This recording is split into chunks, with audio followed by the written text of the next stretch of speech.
teman-teman, dalam kesempatan kali ini, kita dari kelompok 1 akan menjelaskan beberapa materi dari teori komunikasi. Di antaranya meliputi teknologi digital, teori fungsional, teori budaya, teori organisasi, teori kognisi, teori use and gratification, teori humanism, teori psikologi komunikasi, dan yang terakhir ada teori komunikasi antar budaya. Nah, sebelum masuk ke materi, kita kenalan dulu yuk sama kakak-kakak yang akan menjelaskan materinya.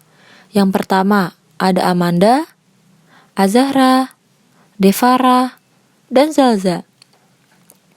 Baik, langsung saja kita masuk ke materi yang pertama, yaitu teknologi digital. Apa sih teknologi digital itu? Teknologi digital merupakan teknologi yang dimana pengoperasionalannya tidak lagi banyak membutuhkan tenaga manusia dan lebih cenderung pada sistem pengoperasionalannya yang otomatis dan canggih dengan sistem komputer atau format yang dapat dibaca oleh komputer. Pada zaman sekarang ini, teknologi berkembang semakin pesat. Sesuatu yang sebelumnya dipandang mustahil, sekarang menjadi sesuatu yang nyata. Dengan teknologi digital ini, gambar yang akan tampil cenderung memiliki kualitas warna yang lebih soft, natural, dan tidak pecah, walaupun gambarnya diperbesar. Contoh dari teknologi digital seperti televisi, komputer, laptop, tabs.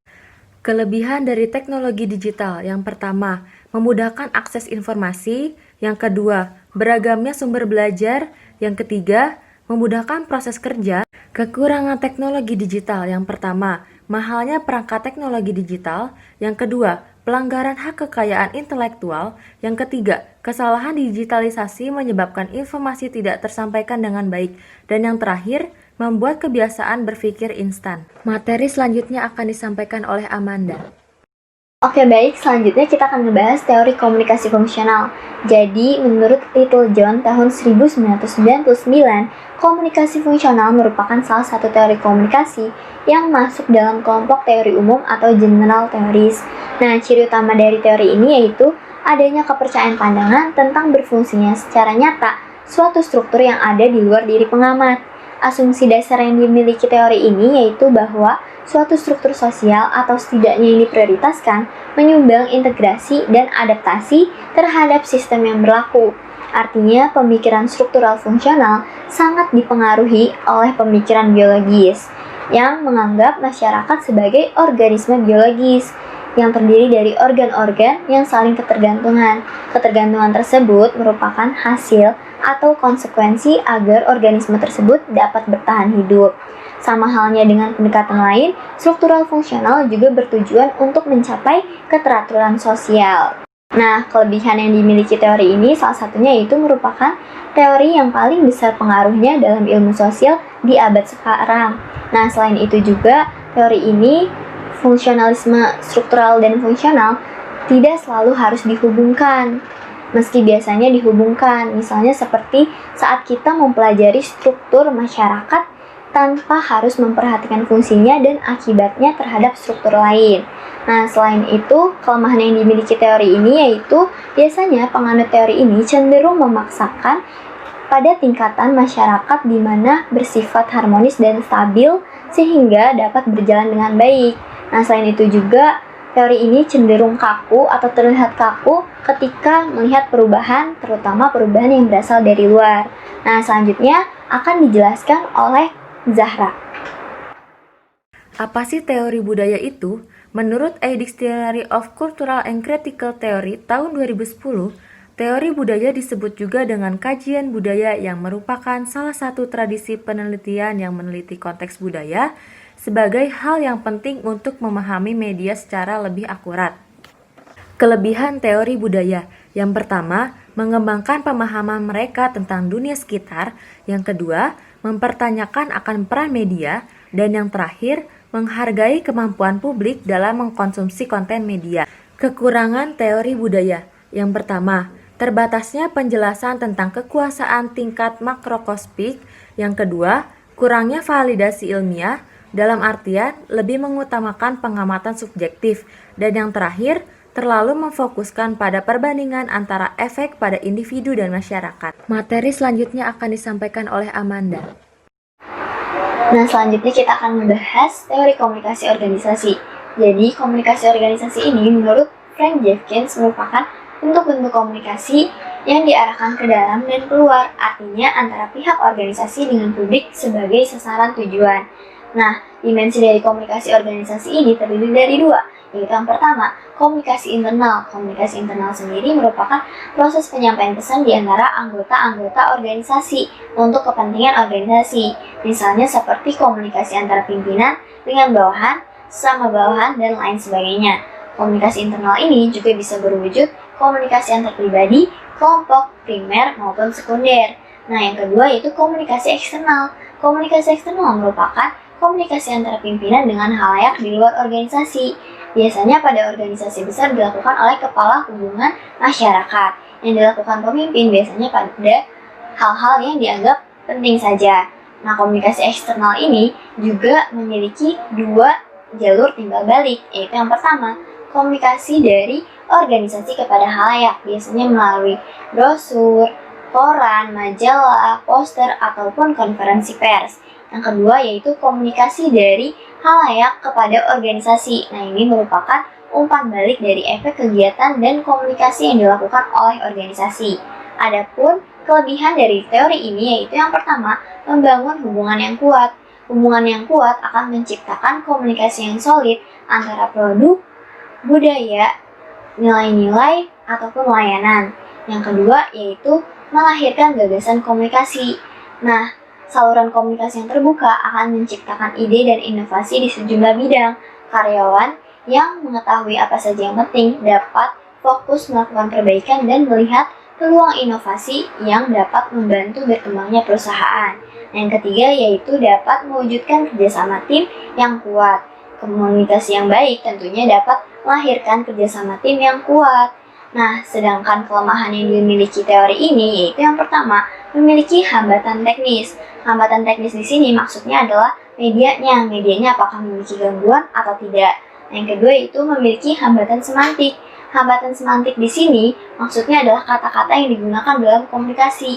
Maksudnya, apakah dapat membantu atau tidak membantu dalam proses pertukaran timbal balik arti dan pengertian dari komunikator kepada komunikan. Nah, yang ketiga yaitu memiliki hambatan manusiawi seperti misalnya emosi, prasangka pribadi, persepsi, kecakapan atau ketidakcakapan, kemampuan atau ketidakmampuan alat-alat panca indera. Nah, itu pengertian dan penjelasan dari teori komunikasi organisasi. Selanjutnya akan dijelaskan oleh Zalzah. Baik, terima kasih Manda. Materi selanjutnya akan dibahas yakni mengenai teori kognitivisme. Kognitif atau cognition memiliki arti yang sama dengan knowing, yakni mengetahui. Dalam arti luas, kognisi sendiri berarti penggunaan pengetahuan atau pemerolehan penataan. Dalam KBBI, kognitif berarti segala sesuatu yang berhubungan atau melibatkan dengan kognisi berdasarkan pengetahuan faktual yang empiris. Teori ini dicetuskan atau dipelopori pertama kali oleh Jean Piaget dan dikembangkan oleh Lev Vygotsky pada tahun 1924. Asumsi dasar mengenai teori ini yakni bahwa semua orang memiliki pengalaman dan pengetahuan. Pengetahuan dan pengalaman tertata dalam struktur kognitif. Menurut teori ini pula, bahwa proses belajar akan berjalan lebih baik bila materi pelajaran bisa diadaptasi dengan struktur kognitif dan telah dimiliki oleh siswa. Selanjutnya ada ciri aliran kognitivisme. Ciri aliran kognitivisme ada 5 nih. Yang pertama yakni mementingkan keadaan dalam diri anak. Yang kedua mementingkan keseluruhan daripada bagian-bagian. Yang ketiga mementingkan peranan kognitif. Yang keempat mementingkan kondisi waktu yang sekarang. Dan yang terakhir nih yang kelima yakni mementingkan pembentukan struktur kognitif. Dalam teori kognitivisme ini terdapat tahapan-tahapan belajar. Proses belajar bahasa ini meliputi pola perkembangan tertentu sesuai umur. Tahapan-tahapan tersebut meliputi asimilasi, akomodasi, diskuilibrasi, dan ekuilibrasi. Lalu selanjutnya bahwa setiap teori itu pasti memiliki kelebihan dan kekurangan termasuk dalam teori kognitivisme ini.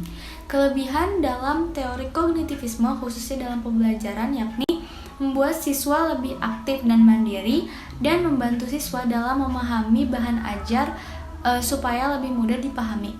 Lalu kekurangannya yakni bahwa teori ini sulit dipraktikkan dalam tingkatan lanjut dan teori ini tidak dapat diterapkan pada seluruh pendidikan, hanya pada golongan-golongan tertentu saja. Nah, mungkin segitu aja penjelasan materi tentang teori kognitivisme. Materi selanjutnya akan dijelaskan oleh Devara. Baik, di sini saya akan menjelaskan tentang teori use and gratification, atau dalam bahasa Indonesia disebut teori penggunaan dan pemenuhan kebutuhan. Teori ini merupakan salah satu teori komunikasi, di mana titik berat penelitian dilakukan pada pemirsa sebagai penentu pemilihan pesan dan media. Pemirsa dilihat sebagai individu aktif dan memiliki tujuan. Mereka bertanggung jawab dalam pemilihan media yang akan mereka gunakan untuk memenuhi kebutuhan mereka, dan individu ini tahu kebutuhan mereka dan bagaimana cara memenuhinya. Media hanya dianggap sebagai salah satu cara pemenuhan kebutuhan, dan individu bisa jadi menggunakan media untuk kebutuhan mereka atau tidak menggunakan media dan memilih cara lain. Menurut Baranda Dennis, teori use and gratification memiliki beberapa keunggulan. Berikut diantaranya. Yang pertama adalah memfokuskan perhatian pada individu dalam melihat proses komunikasi massa. Yang kedua adalah respect pada kemampuan intelektual dari pengguna media. Yang ketiga, menyediakan analisis yang mencerahkan bagaimana pengguna berinteraksi dengan isi media. Yang keempat, membedakan antara pengguna aktif dengan pengguna pasif. Yang kelima, mempelajari media sebagai bagian dari kehidupan sehari-hari. Dan yang terakhir, menyediakan wawasan yang berguna dalam proses adopsi. Nah, teori use and gratification juga memiliki kekurangan. Menurut Stanley dan Davis, kekurangannya yang pertama adalah bergantung pada analisis fungsional. Yang kedua, tidak dapat dengan mudah memberi petunjuk ada tidaknya efek. Yang ketiga, banyak konsep kuncinya dikritik karena tidak dapat diukur.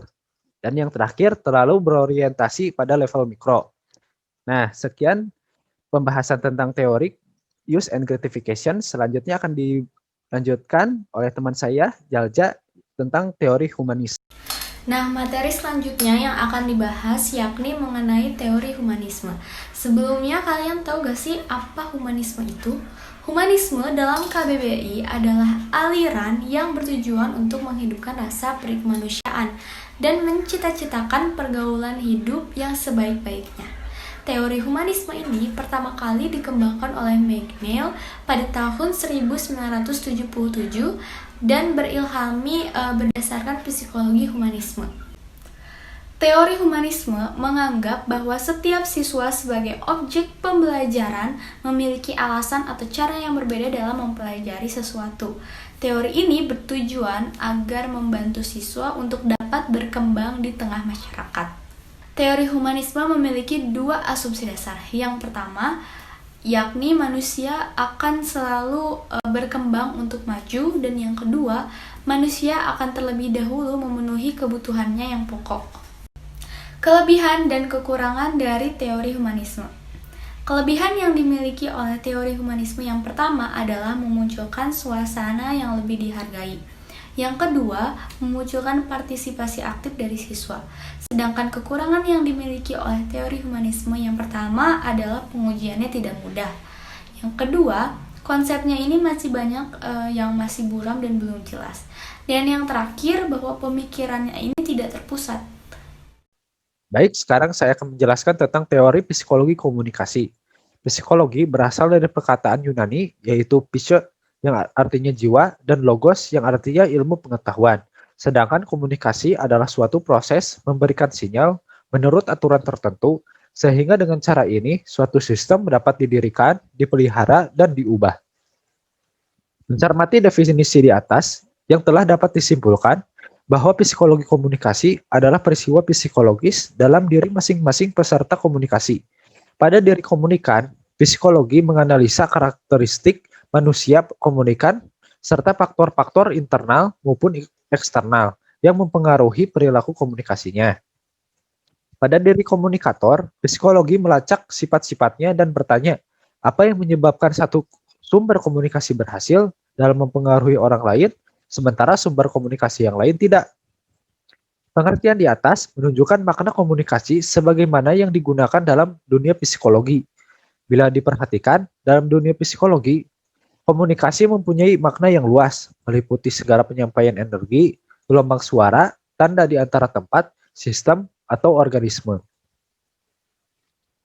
Teori ini menunjukkan bahwa psikologi komunikasi sangat berperan dalam perubahan perilaku manusia, terutama saat manusia berkomunikasi dengan manusia lain, baik yang sifatnya interpersonal, kelompok, maupun massa.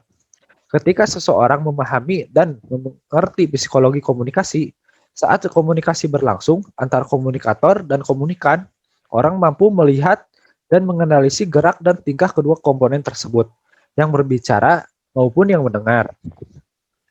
Dengan menganalisis pandangan ini, maka peran ilmu psikologi komunikasi dalam perkembangan masyarakat dan pengetahuan cukup besar. Dengan memahami psikologi komunikasi, kita memperoleh berbagai manfaat sebagai berikut. Yang pertama adalah menjadi komunikator yang memiliki kredibilitas. Yang kedua adalah membantu menyampaikan pesan yang akurat. Yang ketiga adalah membantu memilih media yang tepat untuk menyampaikan pesan sesuai dengan konteks komunikasi. Yang terakhir adalah membantu untuk memahami komunikan dengan memperhatikan keanggotaan kelompok, proses seleksi, dan kecenderungan. Nah, sekian penjelasan tentang teori psikologi komunikasi. Selanjutnya adalah teori terakhir tentang komunikasi antar budaya yang akan disampaikan oleh Amanda. Nah, sekarang kita masuk ke teori yang terakhir nih, teori komunikasi antar budaya. Sebelumnya ada yang tahu nggak sih komunikasi antar budaya itu apa? Ada yang tahu nggak? Kalau kalian tahu berarti kalian hebat. Tapi kalau kalian belum tahu, jangan berkecil hati karena aku bakal ngejelasin. Jadi, komunikasi antar budaya merupakan komunikasi dengan ciri sumber dan penerima pesan yang berasal dari latar belakang budaya yang berbeda. Asumsi dasar yang dimiliki teori ini yaitu bahwa di antara individu-individu dengan kebudayaan yang sama, umumnya terdapat kesamaan latar belakang pengalaman secara keseluruhan dibandingkan dengan mereka yang kebudayaannya berlainan. Nah, perbedaan-perbedaan di antara para pelaku komunikasi atau perbedaan lainnya seperti kepribadian, umur, penampilan fisik, menjadi permasalahan inheren dalam proses komunikasi manusia. Nah, di samping sifatnya yang seperti itu, komunikasi antar budaya dapat dijadikan sebagai perluasan bidang-bidang studi komunikasi manusia, seperti komunikasi antar pribadi, komunikasi organisasi, dan lain-lain. Dengan kata lain, komunikasi antar budaya bisa terdapat dalam semua jenis komunikasi. Nah, seperti halnya dengan teori-teori lain, komunikasi antar budaya juga memiliki kelebihannya nih. Yang pertama yaitu dapat membuka diri atau memperluas pengetahuan. Yang kedua yaitu dapat memperoleh kapasitas dengan anggota-anggota budaya lain atau benar-benar mengenal anggota budaya lain untuk terciptanya hubungan yang harmonis atau langgeng. Nah, yang ketiga yaitu dapat membantu memahami kontak antar budaya sebagai suatu cara memperoleh pandangan ke dalam budaya sendiri yang berupa asumsi, nilai, keterbatasan, ataupun kebebasan. Nah, sedangkan kekurangan yang dimiliki teori antar budaya ini, yang pertama yaitu dapat menimbulkan kesalahan persepsi sosial, menimbulkan penafsiran yang salah, dan yang ketiga menciptakan etnosentrisme. Nah, itu dia penjelasan atau beberapa materi yang ada dalam materi kuliah teori komunikasi. Cukup sekian yang dapat kelompok kami sampaikan, kurang lebihnya mohon maaf, dan bye-bye.